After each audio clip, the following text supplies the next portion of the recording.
안녕하세요. 경기도의 한 도시에서 살고 있는 40대 후반의 여자입니다. 저에게는 왼수 같은 시동생들과 동서들이 있는데요. 가까운 식구인데 도무지 정이 가질 않아요. 아마 저 같은 분들이 많으실 거라는 생각이 드는데요. 그럼 얼마나 기가 막힌 이야기인지 몇 자 적어보도록 하겠습니다. 집안도 학력도 지극히 평범해서 과거 이야기는 생략할게요. 저는 평범하게 직장을 다니다가 남편을 만나 오랜 기간을 연애했습니다. 6년의 세월을 함께 보내고 난 뒤에 결혼을 결심하게 되었답니다. 결혼 전 하나 마음에 걸리는 게 있었는데 그건 바로 남편의 오형제 중에 장남이라는 거였어요. 아무리 시대가 변했다고 하지만 장남의 집안에서 해야 할 일과 책임져야 할 일은 꼭 있었으니 약간의 고민을 했지만 남편의 성실함과 착함 때문에 믿고 시집을 가게 되었어요. 남편과 결혼 후 둘이 잘 살고 있었는데 신혼생들이 한 명씩 결혼을 하면서 문제가 생겼답니다. 여보, 미안한데 동생 결혼식에 1,000만 원 정도 보태줘야 할 것 같아. 알겠어. 둘째 서방님 결혼식 때 그만큼 해줬으니 다른 시동생들도 똑같이 해줘야지. 우리 이래서 언제 돈을 모으고 아이를 낳을지 모르겠다. 미안해 여보. 내가 더 열심히 일해서 승진해서 호강시켜줄게. 당신 회사 때려치우고 집에서 놀게 해주겠다니까? 됐네요. 당신만 고생하고 나는 속 편하게 집에서 놀라고? 요즘 맞벌이 아닌 집안이 없어. 당신은 나한테 화를 낼 만도 한데 항상 웃으며 말해주네. 내가 마누라는 진짜 잘 만난 것 같아. 그걸 이제 알았어? 나처럼 이해심, 배려심 넘치는 마누라가 어딨겠어.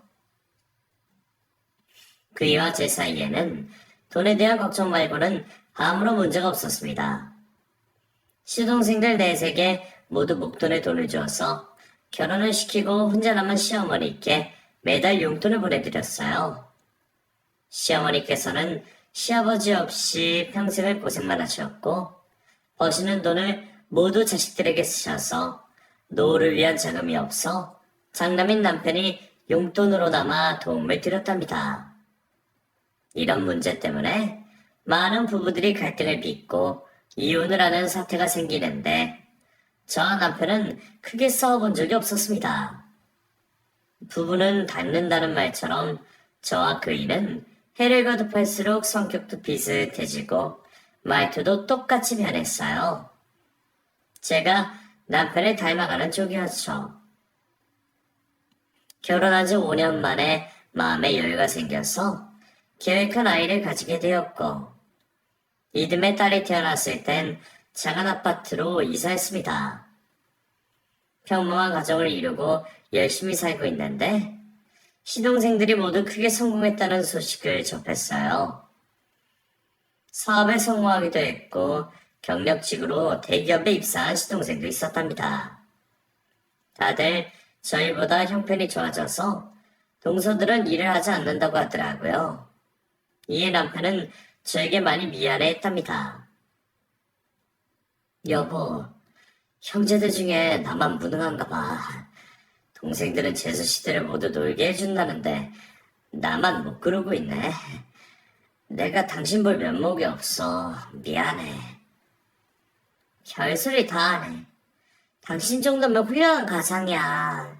서방님들이 제 아무리 돈을 잘 번다고 해도 당신의 인품을 따라가진 못해. 난 돈 많은 남자로 사는 것보다 당신처럼 같이 있으면 마음이 편한 사람이라 사는 게 좋다고. 세상이 돈은 전부가 아니란 말이야. 저는 빈말로 하는 소리가 아니었어요. 제 몸이 조금 고생하더라도 인간성 최악인 부자와 사는 것보다 남편 같은 사람과 평생을 사는 게 수백 배, 수천 배 행복하다고 여겼습니다. 어쨌든 성공한 삶을 누리게 된 시동생들은 올챙이적 시절을 잊어버렸는지 말투와 행동이 180도 변해버렸답니다. 명절날 오랜만에 온 식구가 모였는데 시동생들과 동서들 입에서는 저희 부부를 무시하는 언행을 아끼지 않았어요. 형, 아직도 그 중소기업에 다니는 거야? 월급 몇 번 받지도 못하는데 뭐가 좋다고 붙어 있어? 형도 사업을 해봐. 사업한다고 누구나 성공하는 게 아니잖아. 나는 사업 재주도 아니고 지금 다니는 회사에도 크게 만족한다고. 그러니까 형이 아직 사는 게 그 모양인 거야. 우리를 봐. 사업에서 편하게 먹게 살게 해주고 외제차에 좋은 집을 누리고 있잖아? 우리 보면 부럽다는 생각이 들지 않아? 그래, 부럽지. 그런데 너희처럼 사는 사람보다 나처럼 평범하게 사는 사람이 훨씬 많아. 그러니까 너희 돈 잘 버는 이야기는 그만해라. 그이는 시동생들에게 무시를 당하는 말을 자주 들었지만 화 한 번 내지 않고 묵묵히 들어주고 그러려니 하며 넘겨버렸어요. 그리고 저 역시 동서들에게 무시당하는 말을 매번 들었습니다. 형님, 혜성이 유치원 어디로 보내기로 했어요? 사립? 영어 유치원? 아니, 국립유치원에 들어가게 됐어. 교육비가 하나도 안 들어서 땡 잡았지. 요새도 국립유치원에 보내라 홍보가 있구나. 형님, 요즘 애들은 우리 때와는 다르게 유치원 때부터 경쟁하면서 커요. 헤헤, 나는 그런 거 신경 안 써. 그냥 건강하게만 자라면 바랄 게 없다고. 지금 시대가 어느 때인데 건강 털어주세요. 나중에 혜성이가 왕따 당하지 않게 하려면 영어랑 사교육에 투자를 좀 하셔야 된다고요. 혜성이를 아주머니처럼 살게 하고 싶지 않으실 거 아니에요. 그게 무슨 소리야? 내 남편처럼 사는 게 어땠어? 몰라서 물어요? 전분대 나와서 손바닥만한 회사 다니잖아요. 형님 아들을 불쌍하게 만들지 마시고 트렌드에 맞게 교육을 시키셨으면 좋겠네요. 예전에는 동서들이 이런 말을 하면 기분이 나빠서 말다툼을 하곤 했는데 제 성격이 남편이 닮아가면서 한 귀로 흘려버리고 말았습니다. 어차피 길게 대화해봤자 동서들은 자기들 잘난 맛에 사는 사람들이기 때문에 끝까지 저를 무시할 거였으니까요. 이런 동서들은 콧대만 높은 게 아니라 돈으로 서열을 나누고 움직였습니다. 평범한 저의 말은 가볍게 무시하는 게 보통이었고 제 바로 밑에 돈 많은 동서의 말대로 행동하는 게 일상이었습니다. 동서들, 며칠 뒤면 시어머니 칠순인 거 알지? 우리가 모여서 직접 생신상을 차려주는 게 어떨까 싶은데? 형님, 촌스럽게 누가 생신상을 직접 차려요? 그냥 용돈 50만 원씩 보내드리도록 하고 모이지 말죠? 그러자 밑에 동서들이 그 말에 동요하며 저를 꼰대 취급하더군요. 하지만 저는 시골에서 홀로 외롭게 사시는 시어머니를 위해 따뜻한 밥 한 끼 차려드리고 같이 웃고 떠들며 좋은 추억을 만들어주는 게 돈을 드리는 것보다 좋을 거라 생각했습니다. 동서들은 둘째 동서의 말대로 시골에 내려오지 않고 시어머니께 돈을 보내드리는 것으로 끝내더군요. 그래서 저의 남편 둘이서만 시댁을 찾아가 생일상도 차려드리고 재미난 나들이도 함께 했습니다. 어머님, 동서들은 다 바빠서 오지 못한다네요. 서운하셔도 이해를 해주세요. 그럼 이해하지. 그래 난 너희 둘만 와줘서 오히려 더 좋다. 에이, 그래도 자식들이 모두 모이면 더 좋죠. 다음 생신 때는 꼭 다 모여서 시끌벅적하게 잔치를 열어드릴게요. 그렇게 말씀을 드리긴 했지만 지키기에는 어려운 약속이라는 생각이 들었네요. 세월이 지나가며 시동생들은 시어머니를 찾아가는 날이 점점 줄어들었습니다. 명절에도 각자의 처가에 간다며 코빼기도 보이지 않더라고요. 동서들은 시어머니께 돈 몇 푼 붙여드리는 것으로 시댁에 가는 걸 생략해버리더군요. 그래서 저와 남편만이 시어머니를 찾아뵙고 자식 노릇도 해드리고 말동무가 되어 실컷 웃게 해드렸습니다. 그런데 얼마 뒤 시동생들이 중요하게 할 말이 있다며 시댁에서 모이자 가더군요. 무슨 큰 문제가 있나 싶어 걱정되는 마음으로 시댁에 찾아갔는데 시동생들이 같이 사업을 크게 하고 싶다는 말을 꺼냈답니다. 형, 엄마, 우리끼리 이미 이야기가 되어 있었는데 아무래도 두 사람에게도 기회를 주면 좋겠다 싶어서 이렇게 다 모인 거야. 뭔데 그렇게 비장하게 말하는 거야? 뭔지 모르겠지만 말해봐. 형, 우리 사업을 같이 해보는 게 어때? 내가 구상을 다 해놔서 형이랑 엄마는 투자만 해주면 돼. 뭐야, 지금 너네 사업한다고 투자하라고 부른 거니? 야, 엄마, 내가 돈이 어디 있고 엄마가 무슨 돈이 있냐. 사업은 너희들끼리 하든가 해라. 형, 내가 구상한 아이템 무조건 대박이야. 투자만 하면 매달 돈 방송을 알게 될 거라고. 돈이 없으면 대출을 받으면 되니까 엄마랑 형이 3억씩 마련해서 우리 사업에 도움을 주는 게 어때? 그러자 남편은 이미 대출금을 갖고 있는 사정을 설명하고 추가 대출이 어렵다는 말까지 해줬습니다. 그리고 시어머니도 담보 하나도 없고 모아둔 돈도 없는데 어떻게 3억이라는 돈을 마련하겠느냐며 미안하지만 함께 할 수 없다고 하셨어요. 저야 뒤에서 가만히 듣고 있었는데 당연한 대답이 나와서 아무렇지 않게 있었죠. 그런데 시동생들이 짜증을 내며 남편과 시어머니에게 비난하는 말들을 쏟아내더라고요. 형, 그 나이 먹고 다시 그 모양이야? 쪽팔리지도 않아? 꼴랑 3억 대출 받는 게 어려워. 그냥 무난하게 사는 게 좋은가 보지. 그냥 우리끼리 하자. 돈이야 다른 데서 거면 되잖아. 그러자. 우리가 괜히 찾아온 것 같다? 그런데 엄마, 진짜 한 푼도 없는 거야? 우리한테 줄 유산 같은 거 없어? 아니다. 내 계란말을 했네. 일상 거지처럼 살아온 사람한테 기대를 하는 게 아니었어.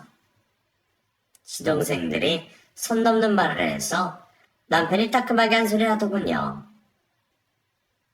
이 녀석들아, 그게 무슨 말버릇이야. 엄마는 우리 오형제들 키우느라 평생을 희생하셨어. 너희들이 번듯한 사업을 하고 잘 살게 된 건 모두 엄마의 공이라고. 웃기는 소리 하네. 엄마 우리한테 지게 뭐가 있다고 그따위 말을 해? 지긋지긋한 가난에 얻어이기해서 우리가 발버둥을 치고 악착같이 살아서 이뤄낸 걸 결과라고. 형은 거지처럼 사는 게 익숙한지 몰라도 우리는 아니야. 아휴, 마음대로 생각해라. 다 큰 놈들한테 화를 내봐야 뭘 하겠니? 엄마 괴롭히지 말고 그만들 가봐라. 시동생들이 짜증을 내며 자리를 박차고 일어나자 이번에는 동서들이 저에게 막말을 시작했습니다. 형님 인생도 참 딱하네요. 능력 없는 남편하고 하루살이처럼 사시니 불쌍하다고요. 내가 형님이었으면 당장 이혼했을 겁니다. 맞아요, 형님. 남자라면 응당 마누라를 고생시키면 안 되는 거잖아요. 그런데 형님 얼굴 보면 고생을 얼마나 많이 하는지 보인다고요. 그러자 막내 동서가 형님들, 원래 부부는 끼리끼리 만나는 법이에요. 아주버님이 저 모양이니 큰형님도 이 모양인 거라고요. 라며 제 화를 돋우더라고요. 저는 최대한 얌전하게 동서들에게 조언을 읊었습니다. 동서들, 지금 못들 하는 거야. 니들이 뭔데 내 남편을 욕하고 내 인생 처지를 걱정하는 거야? 나와 남편 행복하게 잘 살고 있고 아무런 문제도 없어. 동서들한테 욕먹을 짓 하지 않았으니까 훈계하듯이 막말 좀 하지 마. 부탁 좀 할게. 제 말을 들은 동서들은 하나같이 혀를 저만 비웃었어요. 저에게 꼭 가진 거 없고 빈티나는 사람들이 자존심만 세서 조언을 귀담아 듣지 않는다고 하더라고요. 말이 통하지 않을 걸 알았기 때문에 더는 동서들과 말을 섞지 않았습니다. 그리고 얼마 뒤 시동생 넷이 동업으로 크게 사업장을 열었어요. 초대를 받아 남편과 찾아갔는데 사무실이 어마어마하게 크더라고요. 또 인테리어는 얼마나 화려하게 장식했던지 있는 돈을 다 쏟아부은 것 같았네요. 사업장에는 많은 손님들이 와서 발디딜 틈이 없었고 음식을 준비하고 치울 일손이 부족한 것 같아 제가 팔을 걷어붙이고 도와주기 시작했습니다. 동서들은 다들 화려한 옷을 뽐내며 와인잔을 들고 사모님 놀이를 하고 있었죠. 이윽고 아주머니들을 도와주는 저를 본 동서들이 뒷담화를 시작했습니다. 형님, 큰형님 좀 보세요. 일하는 아줌마들이랑 섞여 있으니까 구분이 가지 않네요? 사람은 생긴 대로 사는 법이지. 누가 보면 식모가 따라 없어 보이지 않아? 우린 저렇게 되지 말자. 형님, 좀 전에 누가 큰형님이 누구냐고 물어서 저희 집 파출부라고 말해줬는데 저랑 거 맞나요? 그럼 아주 잘했어. 우리랑 동서지간이라는 게 알려지면 좋을 게 뭐가 있겠어? 안 그래도 큰아주머님이랑 형님이 여기 온 게 불만이었다고. 멀찌감치 떨어져서 말 섞지 말자. 누가 물어보면 파출부 아줌마라고 둘러대고 소개 같은 거 해주지 말고. 동서들이 심한 말을 하며 저를 무시하는데 기분이 언짢고 화도 났습니다. 하지만 사업장에서 큰 소리 내는 게 실례였으니 가만히 참고 있었어요. 그리고 남편 역시 시동생들에게 똑같은 무시를 당하며 어색하게 서 있더라고요. 그래서 조금의 시간이 지나고 그의 손을 잡고 사업장에서 나왔습니다. 저희가 간다고 인사를 했는데 시동생들과 동서들은 들은 채도 하지 않더라고요.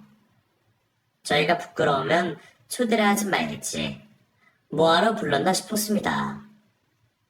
시동생들의 사업은 시작과 동시에 크게 번창했어요. 동서들은 전부 다 색이 좋아졌다며 명품 쇼핑을 하고 나서 꼭 저에게 카톡으로 자랑을 했답니다. 형님, 이 가방 어때요? 500만 원짜리인데 꽤 쓸만해 보이죠? 예쁘네. 그런데 너무 비싼 거 아니야?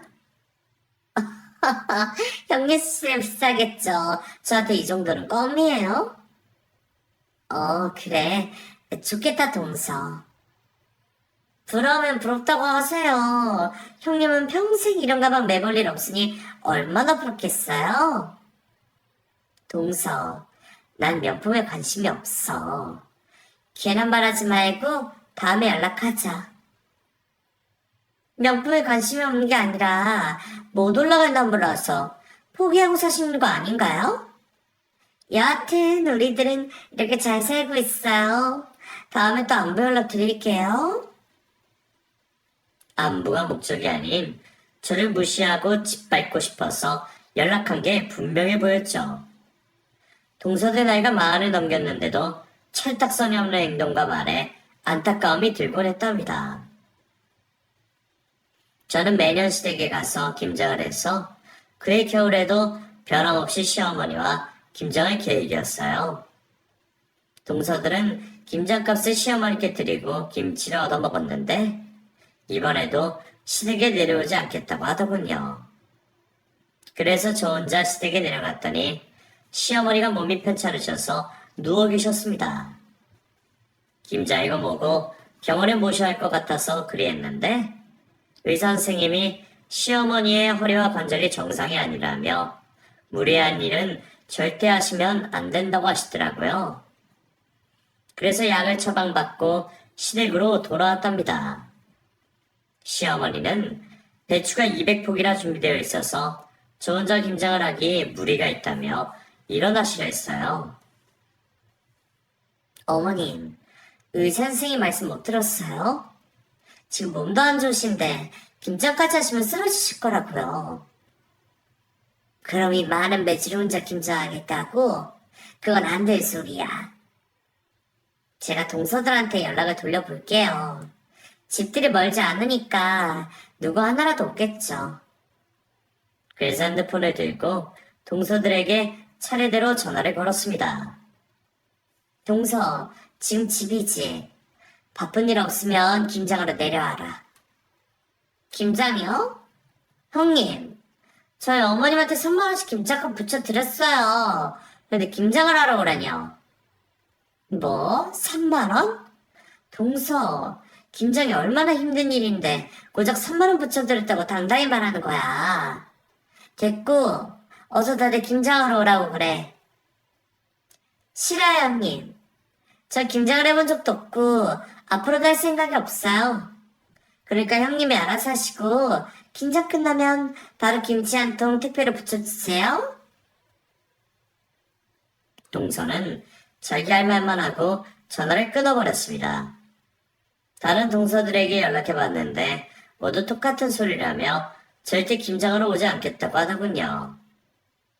그래서 결국 200포기의 배추를 혼자 다듬고 소금에 절였다가 양념장까지 혼자 버무리며 힘들게 김장을 했습니다. 여러 사람이 같이 하면 금방 끝날 양이지만 혼자 하려니 캄캄한 밤이 되어서야 끝이 났어요. 그리고 동서들에게 김치를 택배로 붙이고 나서야 시어머니와 김치와 밥을 먹을 수 있었습니다. 그래야 고생 많았다. 오늘 푹 자고 내일 올라갈 거지? 어머님, 저 여기서 며칠 지내려고요. 어머님 몸이 안 좋으시니까 며칠 살림 좀 봐드리고 올라갈게요. 아휴, 그렇게까지 해줄 필요 없어. 오늘도 혼자 개고생했는데 나까지 걱정하느냐? 오늘 혼자서 힘들긴 했지만 재미는 있었어요. 그런데 어머님이 한 것보다 맛은 없을 테니까 감안하고 드시도록 해요. 그게 무슨 소리냐? 그래 네가 혼자 하니 김치가 얼마나 맛있는데. 내가 여태껏 먹어본 김치 중 최고로 맛있다. 입에 맞으시다니 다행이네요. 내일은 돼지고기 좀 사와서 제대로 먹어야겠어요.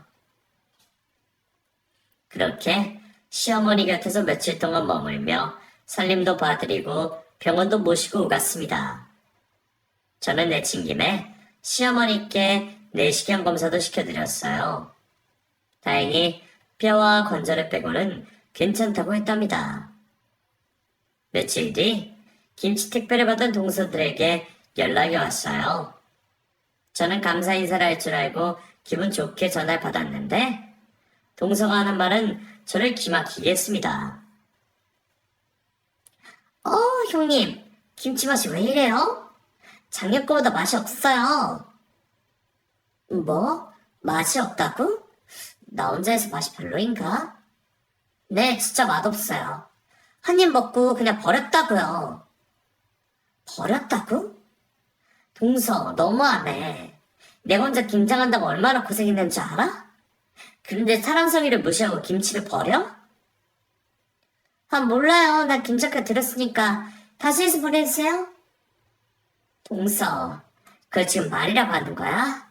어쩜 그렇게 생각 없이 말하니? 돈 드릴 테니까 다시 해주세요. 다른 동서들 김치 다 버렸다니까 새로 해줘요. 제가 대답을 하기도 전에 전화를 끊어버렸습니다. 어지간하면 혼자 삭히고 말았을 텐데 그날은 기분이 너무 나빠서 시어머니께 넋두리 늘어놨어요. 제가 결혼 생활을 10년 동안 하며 시동생들 결혼할 때마다 목돈을 줬던 일, 동서들에게 무시당하며 살았던 일 등등 제가 상처받았던 순간들을 시시콜콜 구자질했죠. 큰애야, 나도 안다. 네가 자존심을 접어두고 희생하고 헌신했던 걸 말이야. 그래서 내가 너를 위해 선물을 준비했다. 이거 받거라. 시어머니가 돈 봉투를 꺼내길래 손사래를 치며 거절했습니다. 어머님, 돈은 제가 드려야죠. 어머니 형편도 여의치 않은데 왜 이런 걸 준비하셨어요? 도로 넣어두세요. 이거 돈 봉투 아니야. 내 마음의 선물이라고. 아, 돈이 아니었어요? 그럼 뭔지는 모르지만 감사하게 받겠습니다. 저는 얇은 봉투를 열고 접혀 있는 종이를 꺼내 들었어요. 그리고 활짝 펴보았더니 건축물 대장이었어요. 어머님, 이게 뭐예요? 제 이름이 여기 왜 쓰여 있는 거죠? 그야, 네가 건물주니까 네 이름이 써 있는 거지. 그네야, 내 선물이 마음에 드냐? 저는 이게 무슨 일인지 이해되지 않아 계속 갸우뚱거리며 어떻게 된 일인지 여쭙답니다. 그러자 시어머니는 숨겼던 이야기를 꺼내줬어요.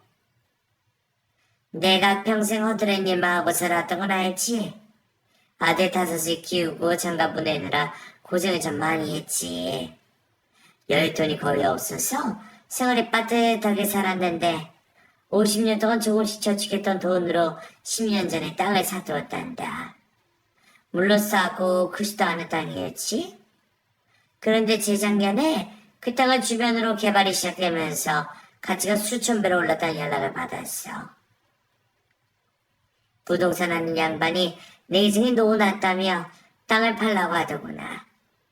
그래서 수십억의 땅을 팔고 여기서 좀 떨어진 상가를 사들였어. 그리고 건물은 매년 빠르게 가치가 상승해서 지금은 100억 원대까지 되었단다. 어머님, 그런 짓을 왜 저한테 넘기신 거예요? 난 그 건물을 사들였을 때부터 너에게 줄 생각이었다. 다른 자식놈들은 잘 먹고 살기도 하고 싸가지 없는 것들이라 주고 싶지 않아. 진작부터 너에게 줄 마음이었으니까 기분 좋게 받아주거라. 하지만 저는 너무 큰 재산을 받는 게 부담스럽고 내키지 않았습니다.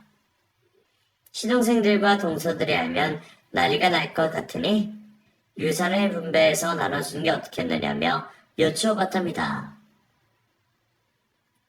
그네야, 내 유산은 온전히 너만 받았으면 좋겠다. 네가 내 아들과 결혼해 10년 동안 나를 행복하게 해줬잖니. 내 평생 기쁘고 좋았던 순간에 꼽자면 모두 너와 함께한 시간이었다. 그리고 네가 이 재산을 어디로 쓸래가 아니니 믿고 주는 거야. 어머님, 제가 그 정도였어요? 그럼 염치 없지만 이 재산 받겠습니다. 대신 어머님을 모시고 살게 해주세요. 이제 저도 여유가 있는 삶을 누릴 수 있게 되었으니 어머님을 건강하게 해드리고 더 많이 웃게 해드리고 싶어요. 네, 나랑 살면 더 역시 행복하지. 고맙구나, 은혜야. 그렇게 시어머니의 재산을 감사히 받기로 했답니다. 이 사실을 남편에게 알렸더니 믿을 수 없는 일이라며 호들갑을 떨기도 했고 시동생들과 재산을 나누어 갖는 게 좋겠다는 말을 하더군요. 여보, 나 이 건물 누구에게도 나눠주지 않을 거야. 내 명의로 된 내 건물이라고. 그래, 당신 거니까 당신 마음대로 해. 나 절대 당신 동생들과 동서들에게 한 푼도 나눠주지 않을 거야. 그동안 시어머니가 우리를 엄청 무시하고 괄시했던 거 똑같이 되갚아줄 거라고. 난 무조건 당신만에 동의할 테니까 마음대로 하세요.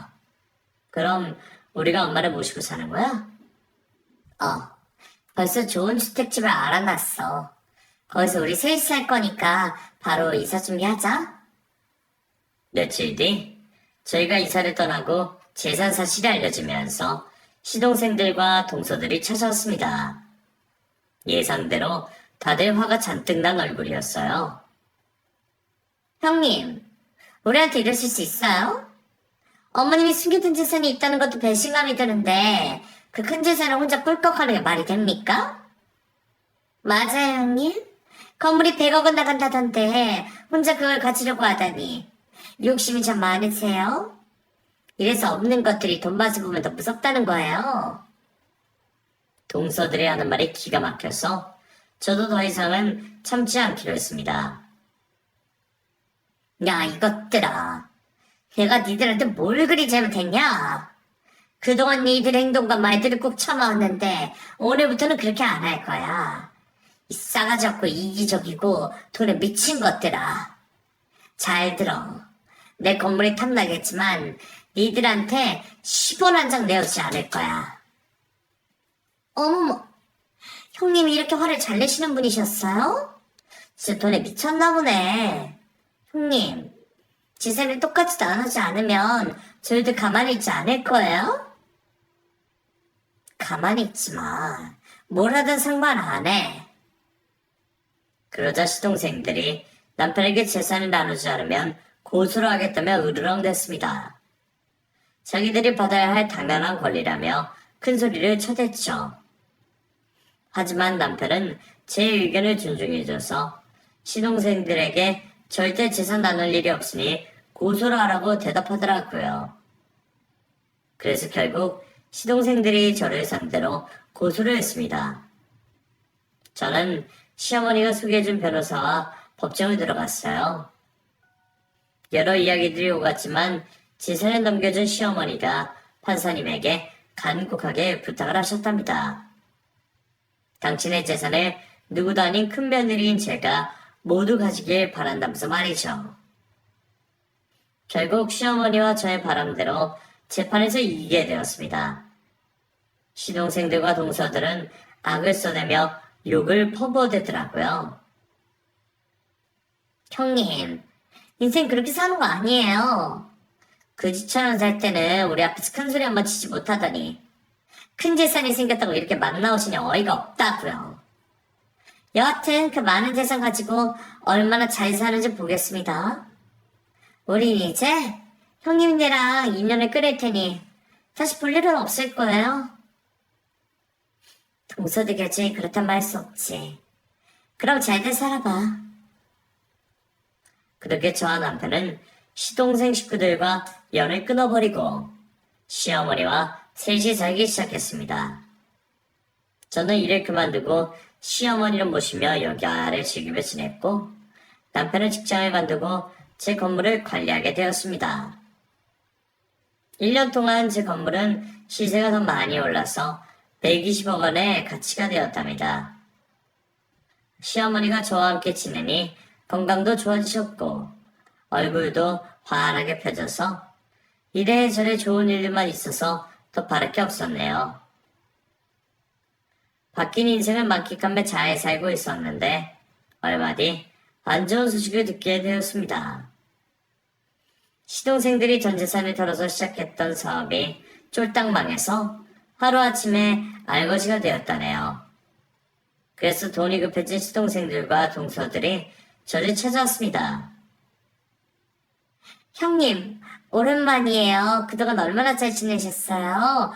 얼굴이 활짝 피셨네요. 보기 싫은 사람을 안 보고 사니까 스트레스 받을 일도 없고 살만하더라고. 다들 여기 웬일이세요? 형님, 여기는 우리 모두 망했어요. 그것도 아주 처절하게요. 아무래도 형님 도움이 절실해서 찾아왔습니다. 형님, 저희한테 재산을 좀 나눠주면 안 될까요?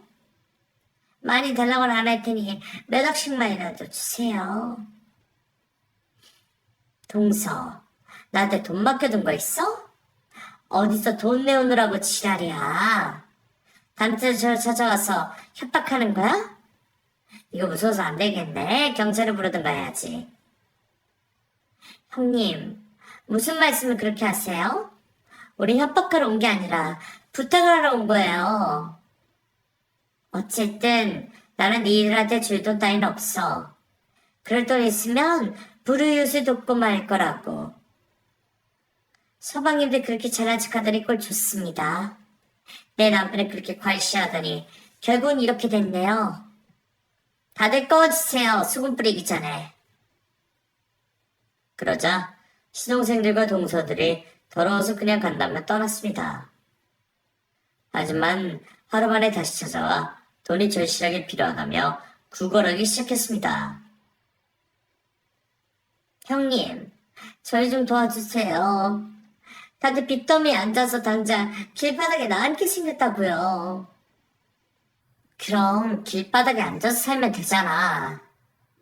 형님, 저희 농담할 기분 아니에요. 형님 건물값이 120억이 넘는다면서요. 그 많은 재산을 가졌으면 조금이라도 베풀어 주실 수 있는 거 아닌가요? 돈 맛을 보더니 헷가닥해서 동생들이 눈에 들어오지도 않아요? 내가 니들한테 돈을 왜 주지 않는다고 생각해?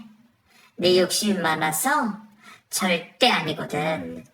니들이 그동안 나와 내 남편 그리고 시어머니가 어떻게 됐는지 생각해봐. 그럼 내 마음을 조금은 알 수 있을 테니까. 여기 와서 아무리 돈 달라고 협박해도 난 눈 하나 깜짝 안 하니까 찾아오지 마. 그러자 시동생 하나가 무릎을 꿇더군요. 자, 다들 무릎 꿇어. 지난날에 사과하는 게 우선이라고. 이윽고 나머지 시동생들과 콧대 높은 동서들이 처량하게 무릎을 꿇었습니다. 하지만 그건 일종의 쇼였어요. 어떻게든 돈만 받으면 그만이란 생각을 가졌으니 말이죠.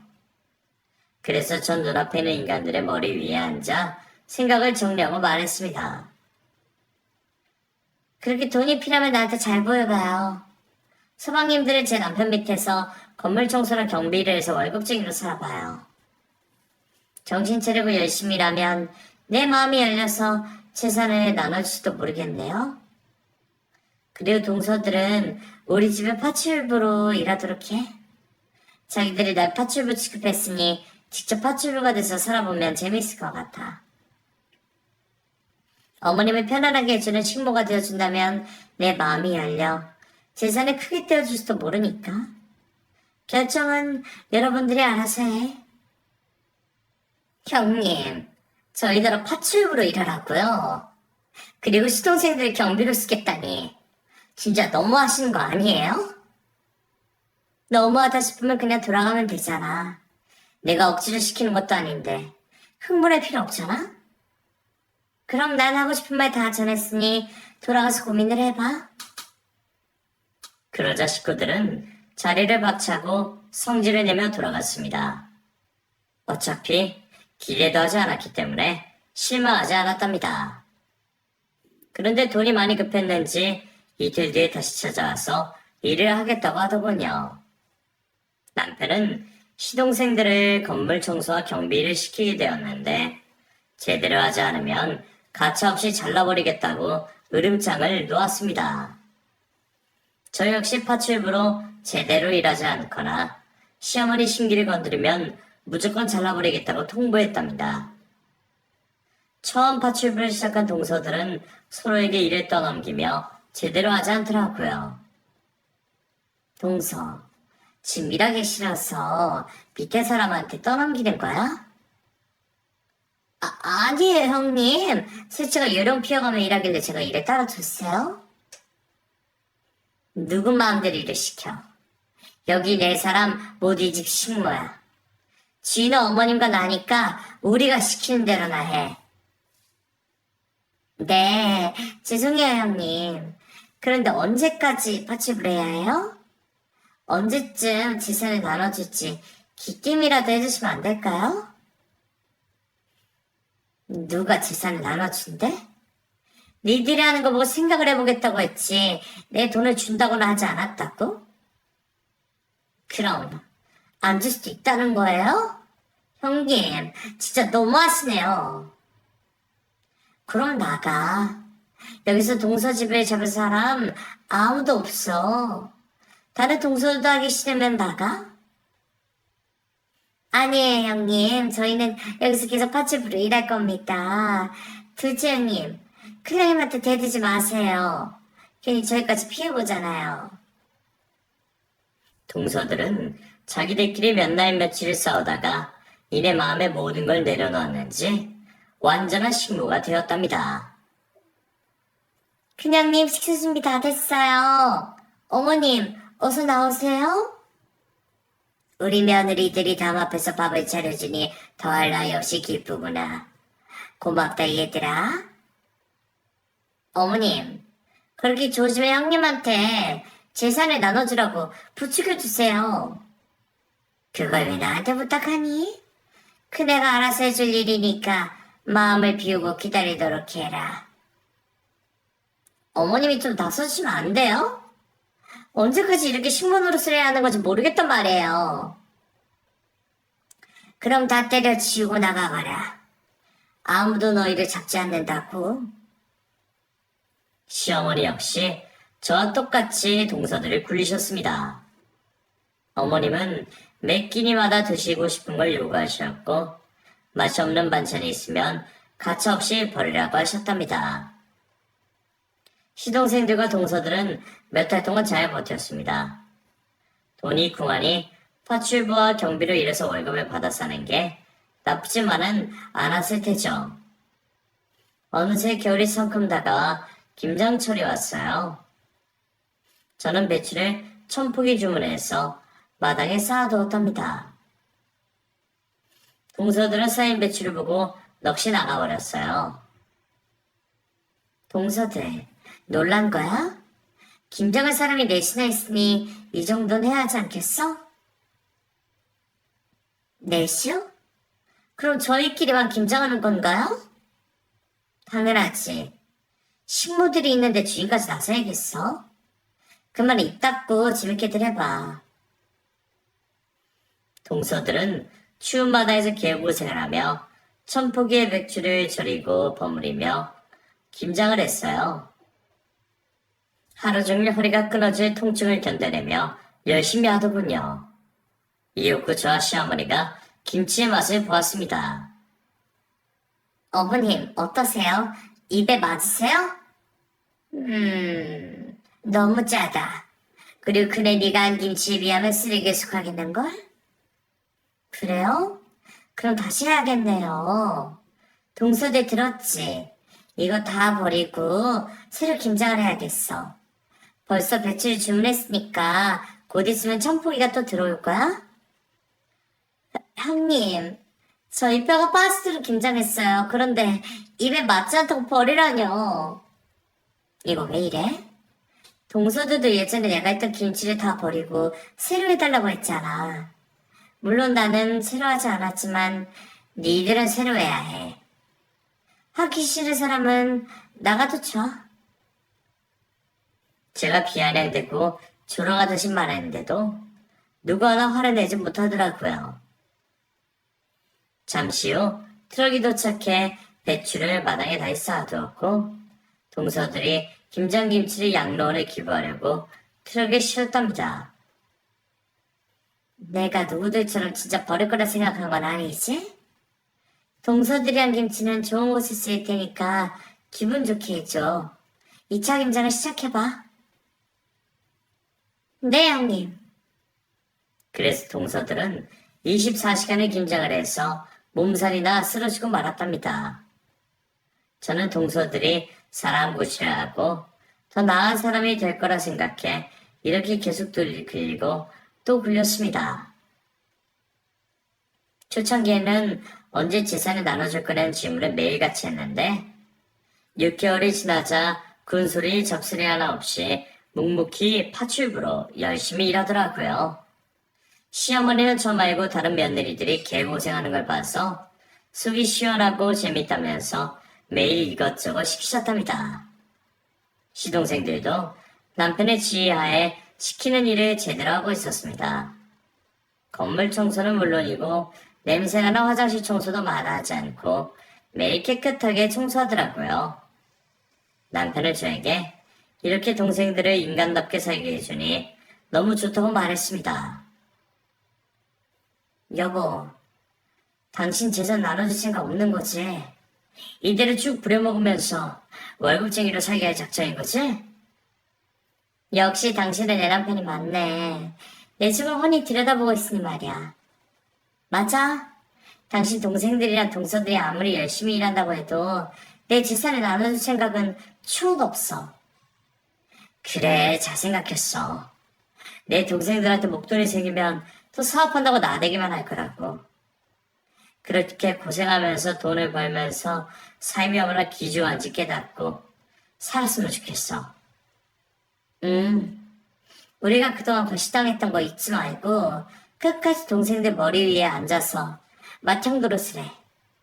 나도 동서들이 어머니께 평생 충성하면서 살게 할 테니까. 그래서 저희는 시간이 흘러도 재산을 나눠주지 않고 똑같이 부려먹으며 살고 있답니다. 1년이 넘도록 제자리에서 일하고 있는 식구들이 안쓰러워 보일 때도 있었지만 그거보다 힘들게 사는 사람들이 훨씬 많았으니 동정하지 않고 실컷 부려먹고 있네요. 저의 복수는 아직도 현재 진행 중이에요. 시동생들과 동서들이 얼마나 갈지는 모르겠으나 그들이 깨우치고 열심히 살았으면 하는 바람이 듭니다. 제가 동서들을 조련하고 사는 게 불편해져서 보이실 분들도 계시겠지만 과거에 제가 당했던 수모를 떠올리면 이 정도는 아무것도 아니니 이해해 주시길 바랍니다. 지금도 형제들과 갈등을 겪는 분들이 계시다면 제 이야기로 아주 조금이라도 위안이 되었으면 좋겠네요. 그럼 저의 사연을 여기서 줄이고 그만 물러가 볼게요. 모두 행복하시고 따뜻하고 아늑한 하루 보내시길 바랍니다.